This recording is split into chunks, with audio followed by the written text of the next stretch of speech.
Doctor Baba Saheb Ambedkar open university.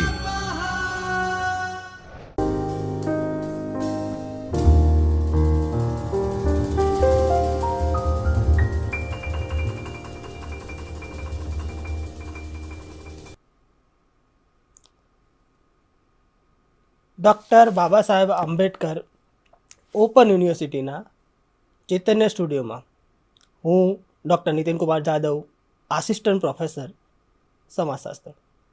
વિદ્યાર્થી મિત્રો, આજે આપણે TYBA પેપર 7 સામાજિક સંશોધન પદ્ધતિ, જેમાં એકમ બીજું સંશોધનનો અર્થ, મહત્વ,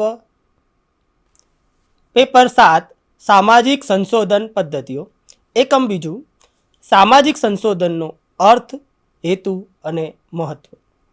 વિદ્યાર્થી મિત્રો, આજે આપણે આ એકમની અંદર સામાજિક સંશોધનનો અર્થ, સામાજિક સંશોધનના હેતુઓ અને સામાજિક સંશોધનનું મહત્વ જેના વિશે ચર્ચા કરીશું।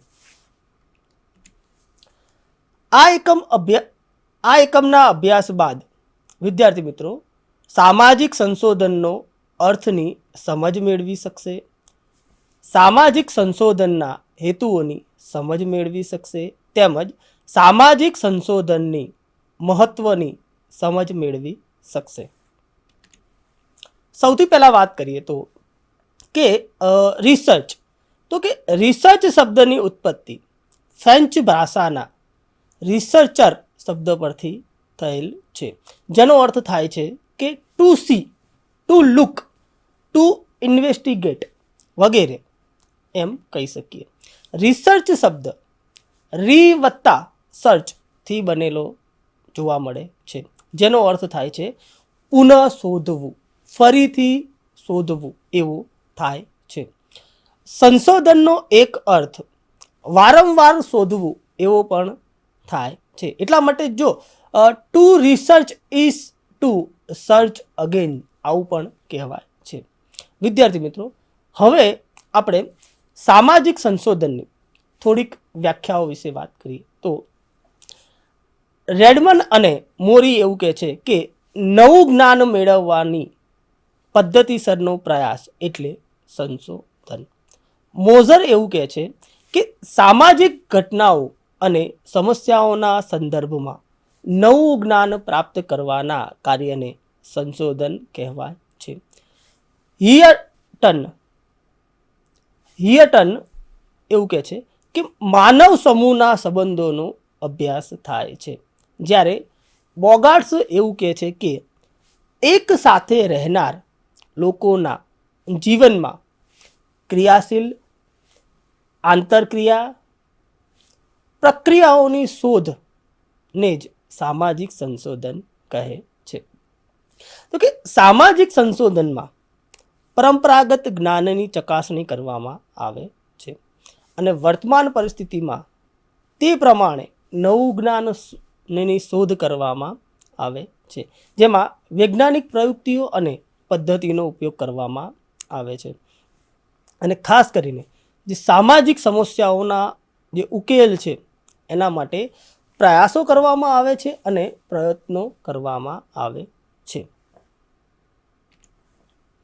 સૌથી પહેલાં સમજીએ તો કે સામાજિક સંશોધનના હેતુ, તો ગુડ અને હન્ટ એવું કહે છે કે સામાજિક સંશોધનના બે પ્રકારો છે, કે બે પ્રકારે આપણે સામાજિક સંશોધનના હેતુઓને સમજી શકીએ। પહેલું છે સૈદ્ધાંતિક હેતુ અને બીજું છે વ્યવહારિક હેતુ। તો કે સામાજિક સંશોધનના જે આ બે પ્રકારો છે કે બે પ્રકારના સંબંધોમાં વૈજ્ઞાનિકો જેટલા પણ સાયન્ટિસ્ટો છે એમની વચ્ચે આપણને મતભેદ જોવા મળે છે। કેમ? તો કે આ એક પ્રકારનું એવું કહેવાય કે વિરોધાભાસ કે વિરોધ છે એવું પણ આપણે કહી શકીએ છીએ। જ્યારે ગુડ અને હન્ટનું કહેવું એવું છે કે આ હેતુઓના જે પ્રકારો છે એમાં એકબીજાના વિરુદ્ધમાં નથી, પણ એકબીજાના પૂરક છે, પરસ્પર એકબીજાના આશ્રિત છે અને એનો હેતુ, અને ખાસ કરીને સામાજિક સંશોધનનો હેતુ અનેક હોય છે, પરંતુ ઘણીવાર એવું બનતું હોય છે કે એની જે પૂર્તિઓ હોય છે એ એકબીજાના સહયોગ કરવાનું કામ કરતું હોય છે। તમે જુઓ પીવી યંગ તો એવું પણ કહે છે અને ખાસ કરીને હેતુ માટે એવું પણ લખે છે કે સામાજિક સંશોધનનો મૂળભૂત હેતુ તત્કાલીન હોય કે દીર્ઘકાલીન સામાજિક જીવનને સમજવાનો અને એમાં ખાસ કરીને તેમ કરીને તેના ઉપર અધિક નિયંત્રણ પ્રાપ્ત કરવાનું છે. એટલે કે ટૂંકમાં એવું કહી શકાય કે જે સામાજિક સંશોધનનો હેતુઓ છે એ એવું કહે છે કે ભાઈ લાંબા ગાળાનું હોય કે ટૂંકા ગાળાનું હોય પણ મૂળ હેતુ સામાજિક જીવનને સમજવાનું, આવું પીવી યંગ કહે છે. જ્યારે ગુડ અને હન્ટ એવું કહે છે કે સામાજિક સંશોધનના બે પ્રકારના હેતુ જોવા મળે, એક સૈદ્ધાંતિક હેતુ અને એક વ્યવસાયિક હેતુ, આવું કહેતા જોવા મળે છે. સૌથી પહેલાં સમજવાનો વાત કરીએ તો કે સૈદ્ધાંતિક હેતુઓ. તો કે સૈદ્ધાંતિક સંશોધનના હેતુઓ અને ભૂમિકા સામાજિક વિજ્ઞાનમાં ખૂબ જ મહત્વપૂર્ણ છે. અને સામાજિક વિજ્ઞાનની અંદર સિદ્ધાંત, જ્ઞાન, તથ્ય સંકલન, સંશોધનની દિશા, તથ્યોનું કથન, જ્ઞાનની ઉપર કે જ્ઞાનની ઉણપ દર્શાવવી વગેરે અનેક હેતુઓ સૈદ્ધાંતિક સંશોધનના છે. એટલું જ નહીં પણ એવું કહેવાય કે સામાજિક સંશોધનમાં ખ્યાલના વિકાસની જે પ્રક્રિયા છે એમાં ખાસ કરીને વર્ગીકરણનું મહત્વપૂર્ણ કાર્ય પણ સૈદ્ધાંતિક સંશોધન કરે છે.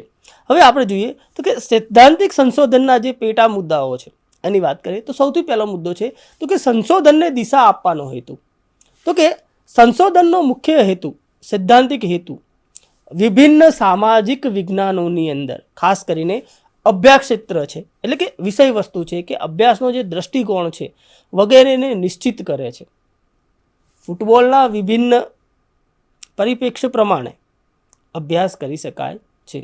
અને સૈદ્ધાંતિક સંશોધન નક્કી કરશે કે કયા સામાજિક વિજ્ઞાન તેનો અભ્યાસ કયા પ્રભાવને ધ્યાનમાં રાખીને કરી શકાય. સૈદ્ધાંતિક સંશોધન પરિભાષા કરવામાં આપણને મદદરૂપ કરે છે અને કયા પ્રકારના તથ્યો સંબંધિત કારણ છે અને કયા નથી એ શોધવાની દિશા આપણને આ સૈદ્ધાંતિક સંશોધનનો હેતુ પૂરો પાડે છે. એટલા માટે જ એનું સૌથી પહેલું પાસું છે કે સંશોધનની દિશા આપવાનો હેતુ એ આ સૈદ્ધાંતિક સંશોધન કરે છે. બીજું છે સંક્ષિપ્તીકરણ. તો કે સૈદ્ધાંતિક સંશોધનનો બીજો અને મહત્વનો હેતુ એ સંક્ષિપ્તીકરણ કરવાનો છે કે કોઈ પણ અભ્યાસના વસ્તુના સંદર્ભમાં ઉપલબ્ધ છે અને આ જે જ્ઞાન છે એ જ્ઞાનને સંક્ષિપ્તીકરણના બે વર્ગોમાં વિભાજિત કરી શકાય છે. કયા બે વર્ગો? તો પહેલું છે આનુભવિક સામાન્યકરણ અને બીજું છે વિભિન્ન સ્થાપનાઓના સંબંધોની વ્યવસ્થા. એટલે કે તથ્યોના જ્ઞાનમાં જે દ્રષ્ટિકોણથી જોવા દેવું હોય સૈદ્ધાંતિક સંશોધન કહે છે કે જ્ઞાનનું સંક્ષિપ્તીકરણ કહેવાય છે તો પણ ચાલે. ત્રીજું જે હેતુ છે કે જ્ઞાનની ઉણપ. ગુડ અને હન્ટ એવું કહે છે કે જ્યારે સૈદ્ધાંતિક સંશોધન ઉપલબ્ધ જ્ઞાનની અંદર સંક્ષિપ્તીકરણ કરે છે અને આ પણ નિર્દેશ આપે છે કે કયા તથ્યોને એકત્ર કરવાના છે અને કયા તથ્યોને એકત્ર કરવાના નથી. પણ એ પણ બતાવે છે કે અત્યારે કયા તથ્યોનું એકત્રીકરણ કરવાનું બાકી છે અને કયા કયા અભ્યાસો કરવાના બાકી છે. તેના દ્વારા વિશિષ્ટ સામાજિક વિજ્ઞાનમાં કયા કયા અભ્યાસો થયા છે અને તેની પણ જાણકારી મળે છે. અને જ્યાં ઉપલબ્ધ જ્ઞાનનું સંક્ષિપ્તીકરણ થઈ ગયું છે ત્યારે ત્યાં જાણકારી મેળવે છે અને કયા તથ્યોનું વર્ગીકરણ અને સંગઠિત કર્યા નથી એની પણ માહિતી એટલે કે એના વિશે પણ જાણકારી આપે છે. એટલે કે જ્ઞાનની જ્યાં ઉણપ રહી ગઈ હોય એ પણ આ સૈદ્ધાંતિક સંશોધનનો હેતુ જોવા મળે છે. ચોથું હેતુ છે કે તથ્યોનું પૂર્વાનુમાન કરવાનું. તો કે સૈદ્ધાંતિક સંશોધનનો એક મુખ્ય હેતુ વિજ્ઞાનમાં તથ્યોનું પૂર્વાનુમાન રજૂ કરે છે. સૈદ્ધાંતિક સંશોધનોનું કર્તવ્ય છે કે તે સ્પષ્ટ કહે છે કે કયા કયા તથ્યો એટલે કે ઘટનાની સંભાવના છે તેનું નિદર્શન કરે છે અને કયા તથ્યો એકત્ર કરવાના છે અને કયા તથ્યો એકત્ર કરવાના નથી એનું એટલે કે તથ્યોનું જે આયોજન છે કે પૂર્વ આયોજન છે એ પણ સૈદ્ધાંતિક સંશોધનનો હેતુ જોવા મળે છે. અને પાંચમું છે કે તથ્યોનું વર્ગીકરણ કરવું. એટલે કે સૈદ્ધાંતિક સંશોધન વિજ્ઞાનમાં ઉપલબ્ધ જ્ઞાન, તથ્યો વગેરેનું વર્ગીકરણ, કોષ્ટકીકરણ વગેરે કરે છે અને એના દ્વારા સામાજિક વૈજ્ઞાનિકો વિષયની પૂર્ણ જાણકારી થઈ શકે છે અને કયા કયા અભ્યાસ ક્ષેત્રો બાકી છે, જેનો અભ્યાસ કરવાનો બાકી છે, કે સંશોધનના આ હેતુઓ તથા કાર્યો વિશે મહત્વપૂર્ણ છે. છઠ્ઠું છે કે સમસ્યાઓના કારણોની શોધ. તો સૈદ્ધાંતિક સંશોધનની વ્યવહારિક સમસ્યાઓને કેન્દ્રિત કારણોની જાણકારી મેળવવી એ એનો મુખ્ય હેતુ છે. માની લઈએ કે વિભિન્ન જાતિ કે સમુદાય રમતના મેદાનમાં લડે છે, પણ આ સમસ્યાઓનું તાત્કાલિક સમાધાન કરી દેવામાં આવે છે અને અલગ અલગ સમૂહોને અલગ અલગ સમયે એમને રમતનું મેદાન આપવામાં આવે છે, પરંતુ સૈદ્ધાંતિક સંશોધનો તેનું સમાધાન કરી તેના સામાજિકરણ, સામાજિક આંતરક્રિયા વગેરે એમને બાળપણથી જ જે શીખવાડવામાં આવે છે, તો પુખ્ત વયે પરસ્પર મિત્રતાપૂર્ણ વ્યવહાર એ કરશે. આમ સૈદ્ધાંતિક સંશોધન સામાન્ય જ્ઞાનથી વધુ દૂરની જાણકારી આપણને પૂરી પાડે છે કે આપે છે, એવું આપણે કહી શકીએ છીએ. સાતમું છે કે સમસ્યાઓનું સમાધાન. તો કે સૈદ્ધાંતિક સંશોધનો અનેક વિકલ્પો અને સમાધાનનો વિકાસ કરે છે, જેના પરિણામ સ્વરૂપે સમસ્યાઓના અનેક સમાધાન ઉપલબ્ધ થઈ જાય છે. સમાધાનથી સમસ્યાઓનું નિરાકરણ ઓછું થઈ જાય છે. જ્યારે ગુડ અને હન્ટ કહે છે કે સિદ્ધાંતના વિકાસ દ્વારા અનેક વ્યવહારિક સમસ્યાઓનું સમાધાન કરે છે. આવું ગુડ અને હન્ટ કહે છે.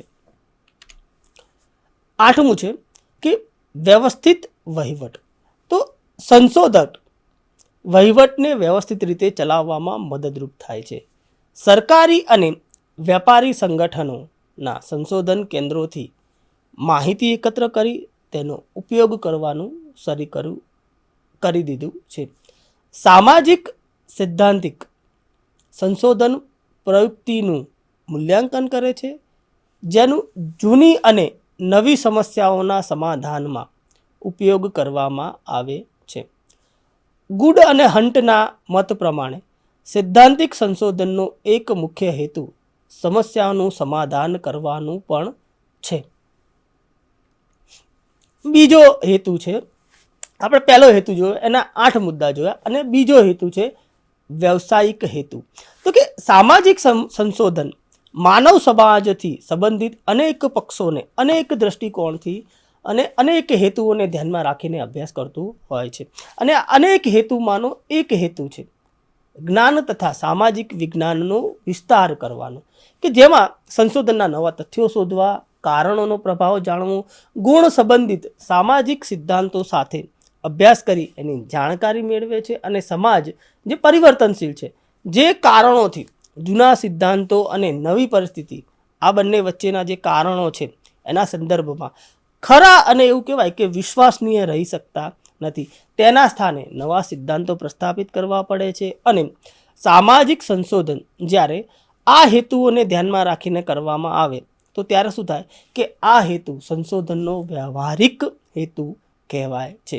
આમ વ્યવહારિક સંશોધન અનેક વ્યવહારિક સમસ્યાઓની સમાધાનમાં યોગદાન આપે છે, એવું આપણે કહી શકીએ છીએ.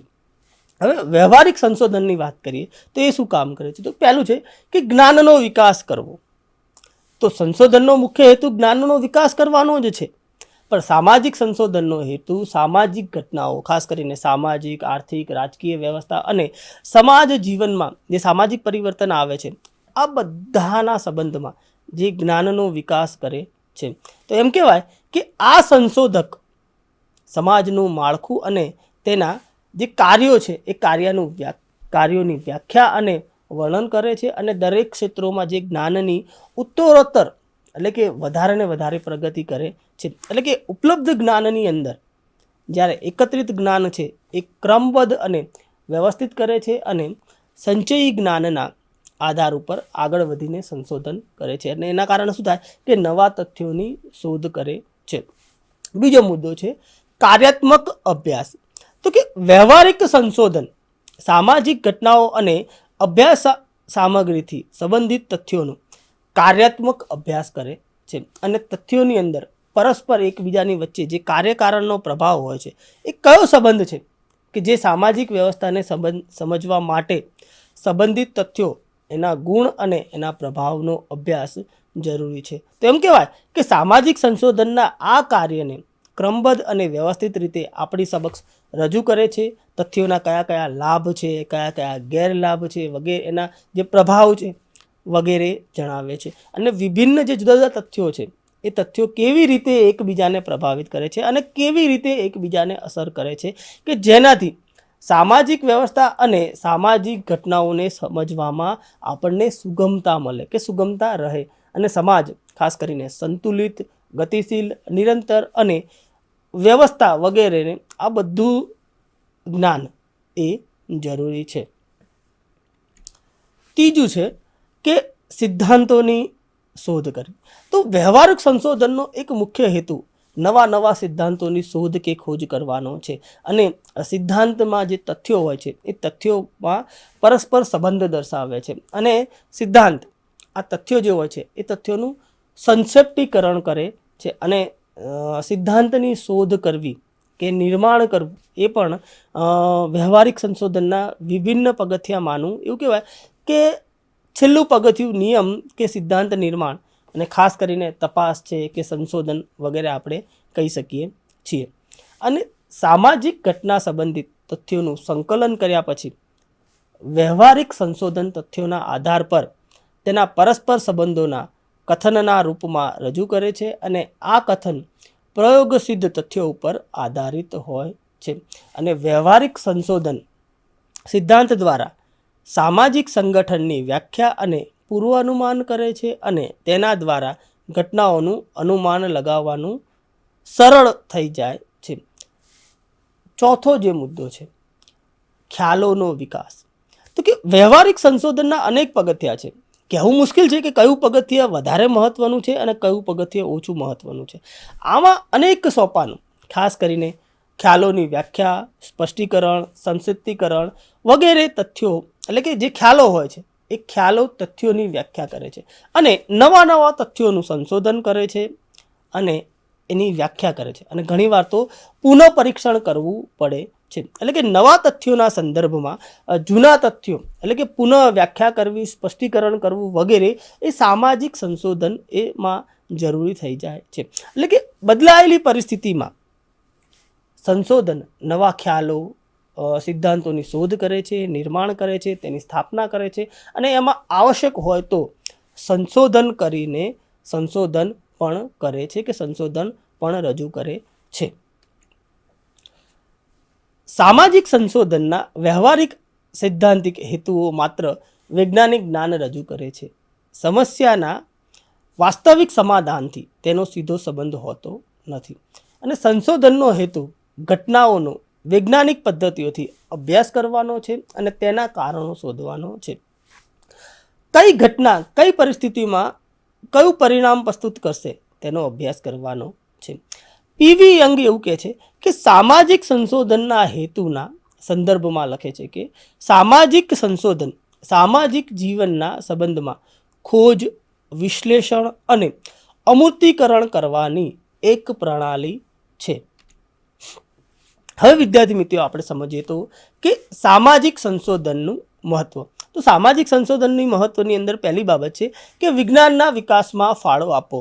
તો આપણે જોયું છે એમ કે સામાજિક સંશોધનના તારણો અને એના જે અર્થઘટનો છે એ સામાજિક વિજ્ઞાન માટે ઉપયોગી થઈ પડે છે અને સામાજિક સંશોધન માટે આપણને એક દ્રષ્ટિ પૂરી પાડે છે, એના માટે પણ ઉપયોગી બને છે. અને ખાસ કરીને જ્યારે નવા અભ્યાસ પદ્ધતિનો વિકાસ શક્ય બને છે, ખાસ કરીને આપણે વિલિયમ વ્હાઇટની વાત કરીએ તો એમને સ્ટ્રીટ કોર્નર સોસાયટી એમનું જે સંશોધન કાર્ય છે તો એ સંશોધન કાર્યને આધારે ખાસ કરીને નિરીક્ષણના વિકાસમાં કે નિરીક્ષણ જે પ્રયુક્તિ છે એના વિકાસમાં એમને નોંધપાત્ર ફાળો આપ્યો છે. અને ખાસ કરીને બીજા વિશ્વયુદ્ધ દરમિયાન જે અમેરિકન જે સૈનિકો ઉપર જે વ્યવહારલક્ષી સંશોધનો થયા, ખાસ કરીને સંદર્ભ જૂથ વર્તન સિદ્ધાંતનો વિકાસની અંદર આ નોંધપાત્ર ફાળો છે. તો એ જ રીતે સંશોધન કાર્યમાં નવી ઉપકલ્પનાઓનો સ્ત્રોત બની શકે છે અને સામાજિક સિદ્ધાંત સ્થાપવામાં એટલે કે પ્રવર્તમાન સિદ્ધાંતને પ્રસ્તુત કરવામાં પણ ઉપયોગી બને છે. બીજું મહત્વ છે કે નવા સંશોધકોને તાલીમ પૂરી પાડવામાં. તો કે સામાજિક સંશોધન પદ્ધતિઓ જે ઉગતા સંશોધનો છે એમના માટે મહત્વપૂર્ણ બને છે. એટલે કે સંશોધન ક્ષેત્રની અંદર સંશોધન કાર્ય કરી રહ્યા હોય અને નવા ક્ષેત્રનો અભ્યાસ કરવા માટે જે ઉગતા સંશોધકો છે કે વૈજ્ઞાનિક, એ સંશોધનોની અંદર વૈજ્ઞાનિક વલણો વિકસાવવા માટે આ સંશોધનનો મહત્વનો ફાળો રહેલો, એનું મહત્વ રહેલું જોવા મળે છે. અને જે અન્ય સંશોધકોએ કરેલા સંશોધન કાર્યની સમીક્ષા કરવાની જે સૂઝ છે તે પણ એમનો એનાથી એમને એક તાલીમ પૂરી પડે છે અને એમનામાં તાલીમ કેળવાય છે. ત્રીજું મહત્વ છે કે પૂર્વ અનુમાન કરવામાં સહાયક.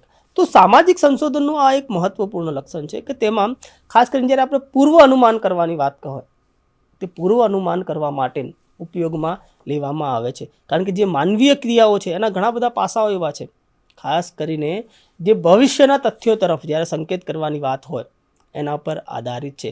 એટલે કે સત્ય છે કે આપણે ખૂબ જ પ્રગતિશીલ સંસારમાં રહીએ છીએ અને એને માની લઈએ કે શંકાસ્પદ લાગશે કાં તો વર્તમાન સ્થિતિ છે કે ભવિષ્ય સુધી બરાબર રહેશે એવું માની લઈએ. તો એવા કેટલાક બનાવો સામે આવે છે કે જે આ પ્રક્રિયાને નિરંતરતામાં અવરોધ બને છે. છતાં પણ આધુનિક ગતિવિધિઓ અધ્યયનથી કોઈ સીમાની નજીક ભવિષ્ય વિશેનું આપણે ભવિષ્ય કથન કરી શકીએ છીએ. એટલે કે ભવિષ્ય વિશે આગાહી કરવામાં આપણને સંશોધન એ મહત્વનું છે. ચોથું મહત્વ છે કે સમાજ કલ્યાણની વૃદ્ધિ. તો સમાજની અનેક ખામીઓનું મૂળ અજ્ઞાન છે. તો અનેક સાંપ્રદાયિક ઝઘડાઓ અને રક્તપાત ફક્ત એટલા માટે જ થાય છે કે દરેક સંપ્રદાયને પોતાના ધર્મને શ્રેષ્ઠ સમજે છે અને બીજાના ધર્મનું જ્ઞાન જ નથી હોતું. સામાજિક સંશોધન દ્વારા જો એ સ્પષ્ટ થઈ જાય કે વિભિન્ન ધર્મો પરસ્પર વિરોધ નથી પણ મૌખિક એકતા એ છે, તો આ પારસ્પરિક જે વિરોધની ભાવના છે એ ઓછી કરી શકાય છે અને આ બાબતે સામાજિક વિજ્ઞાનમાં દોષ પણ આપણે લાગુ પડે છે. એટલે કે સામાજિક કલ્યાણની વૃદ્ધિ એ પણ એક સામાજિક સંશોધનનું મહત્ત્વ જોવા મળે છે. પાંચમું છે સામાજિક નિયંત્રણ. તો કે દરેક સમાજ પ્રગતિશીલ હોય છે, એમાં પરિવર્તન આવતું રહે છે. એ પછી વ્યક્તિ હોય કે સમાજ હોય, બંને ઉપર એનો એકબીજાને પ્રભાવિત કરતા રહે છે. અને એ માટે આપણા જે માનવતાના સામાજિક વ્યવહારોનું યોગ્ય જ્ઞાન હોવું કે સમાજની પ્રગતિને નિયંત્રણ કરી શકે છે અને અનેક પ્રકારના જે દોષપૂર્ણ વર્તનો છે કે પ્રવૃત્તિઓ છે એને આપણે રોકી શકીએ છીએ. તો કે સામાજિક સંશોધન દ્વારા સમાજમાં ભવિષ્યની જે પ્રગતિ છે એનું જ્ઞાન આપણે પ્રાપ્ત કરી શકીએ છીએ. જો આપણે વિભિન્ન સામાજિક ક્રિયાઓ અને એના પરિણામોનું પૂરેપૂરું જ્ઞાન હોય તો વર્તમાન દશાને આપણે જોઈ શકીએ છીએ અને ભવિષ્યની પરિસ્થિતિની કલ્પના સહેલાઈથી અને સ્વાભાવિક રીતે કરી શકીએ છીએ કે જેના દ્વારા સામાજિક નિયંત્રણ શક્ય બને છે. આ છઠ્ઠું મહત્વ કે સામાજિક નીતિ અને આયોજન. તો કે સામાજિક નીતિ અને આયોજનનું ઘડતર કરવા માટે સમાજ જીવનના જે વિભિન્ન ક્ષેત્રો છે એ ક્ષેત્રોની હકીકતોની જરૂર પડે છે. ખાસ કરીને ગરીબી છે, પછાતપણું છે, બેકારી છે, સામાજિક અસમાનતા છે, વસ્તી વૃદ્ધિ છે, શિક્ષણ છે, આરોગ્ય છે, શહેરીકરણ, આ બધાને લગતી જે વૈજ્ઞાનિક હકીકતો વિના આપણે સામાજિક આયોજન કરવામાં આવે તો એ સફળ થવાની સંભાવનાઓ બહુ ઓછી રહેલી હોય છે. અને સામાજિક સંશોધનો ખાસ કરીને સમાજ જીવનના જે જુદા જુદા ક્ષેત્રો છે એને લગતી હકીકતલક્ષી અને વસ્તુલક્ષી માહિતી તથા નિયમો પૂરા પાડે છે, જે સામાજિક નીતિના ઘડતર કરવામાં અને સામાજિક આયોજન કરવામાં આપણને ખૂબ જ ઉપયોગી બની રહે છે. તો સામાજિક સંશોધન દ્વારા સામાજિક રચના અને કાર્યને લગતું જ્ઞાન ઉપલબ્ધ બને છે. સાતમું છે કે સામાજિક સમસ્યાઓનું તટસ્થ વિશ્લેષણ કરવું.